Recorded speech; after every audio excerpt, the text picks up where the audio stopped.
একদিকে শোক আর একদিকে বিক্ষোভ। দেশ জুড়ে আজকে রাষ্ট্রীয় শোক পালিত হচ্ছে মাইলস্টোনের যে শিক্ষার্থীরা তাদের নিহত হবার ঘটনার প্রেক্ষিতে। অন্যদিকে সেই স্কুলের অর্থাৎ ক্ষতিগ্রস্ত বিধ্বস্ত সেই স্কুলের শিক্ষার্থীরা যারা বেঁচে আছে, নিহতদের সহপাঠীরা ক্ষোভ বিক্ষোভ করছে এবং বলছে লাশের সংখ্যা লুকোনো হচ্ছে। এই কথা বলে বিক্ষোভ, সেই বিক্ষোভের তোপ মানে আসিফ নজরুল বা সিআর আবরার শিক্ষা উপদেষ্টা তাদের উপর পড়েছে। আসলে কি তাই? আমি কিছুক্ষণ আগে দেখলাম যে এই নিহতদের যে সংখ্যা, সেই সংখ্যা বা তাদের পরিচয় বা নিখোঁজ যাই হোক না কেন, সকল তথ্য স্কুল কর্তৃপক্ষ দেবে এমন একটা মানে স্ক্রলে আসছে। তাদেরকে বলা হচ্ছে যে স্কুলের সঙ্গে যোগাযোগ করতে।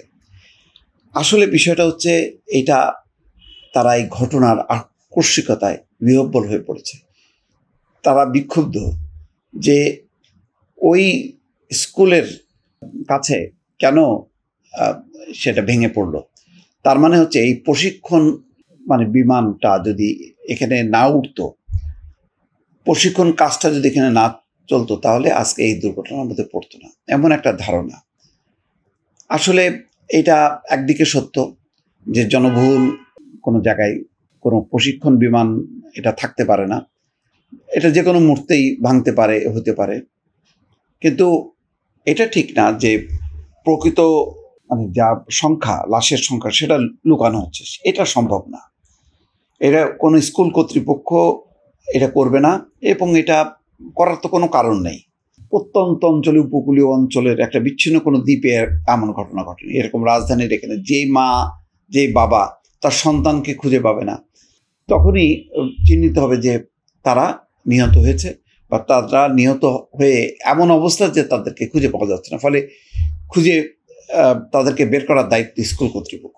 এখন সমস্ত কিছু পরিস্থিতি নিয়ন্ত্রণে আসে নাই। এটা যদি কেউ বলে যে কালকের যে দুপুর 1:18 যে ঘটনার পর যে ভয়াবহতা আর আজকের মধ্যে পুরো পরিস্থিতিটা নিয়ন্ত্রণে এসছে, সেটা মনে করার কারণ নেই। ফলে এলোমেলো একটা অবস্থা আছে। কেউ কাউকে হয়তো পাওয়া যাচ্ছে না, কেউ হয়তো মানে চলে গেছে বাসায় আর আসছে না, সেই কারণে হয়তো সবার এখন মানে কতজন মিসিং সেই সংখ্যাটা হয়তো তাৎক্ষণিকভাবে জানা যাচ্ছে না। কিন্তু কলেজ কর্তৃপক্ষ বা স্কুল কর্তৃপক্ষ, পুলিশ বলি, সেনাবাহিনী বলি, বিমান বাহিনী বলি, যাদেরকে বলি না কেন, বা সরকার, মানে সেই সংখ্যাটা মানে বলবে না, না বলার কি আছে? এটা তো দুর্ঘটনাই। এটা তো পরিষ্কার যে এই ধরনের একটা স্কুলের উপর পড়লে এইটা 100, 150, 200 মারা যেতে পারত। তো মানে লুকানোর কারণটা কি?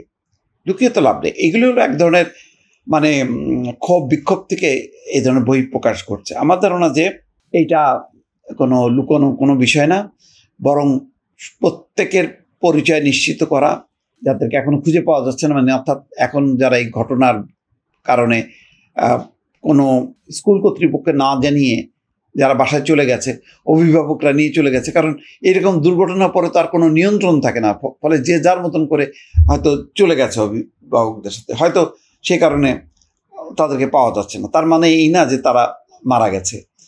তো যাদেরকে মারা গেছে, এমনকি 6 জন তো তার চেহারাই চেনা যাচ্ছে না, এটা ডিএনএ টেস্টের মাধ্যমে শনাক্ত করতে হবে, এমনই বিভৎস অবস্থা। তো সুতরাং এখানে লুকানোর কিছু নেই। কিন্তু এইরকম এলোমেলো পরিস্থিতিতে নানা রকম গুজব গুঞ্জন হবে।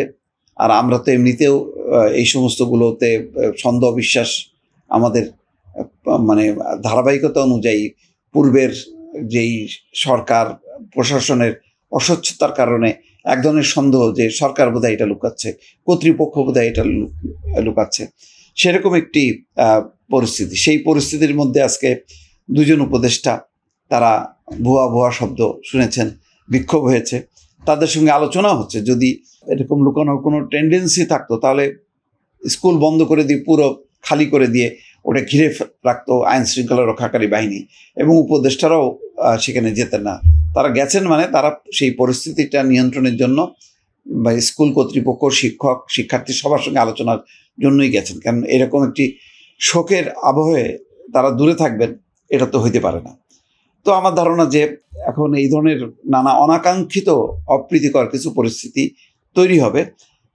এই পরিস্থিতিটাকে ধৈর্য সহকারে মোকাবেলা করতে হবে, এটাই হচ্ছে করণীয়। এখন দর্শক ভালো থাকবেন, আল্লাহ হাফেজ।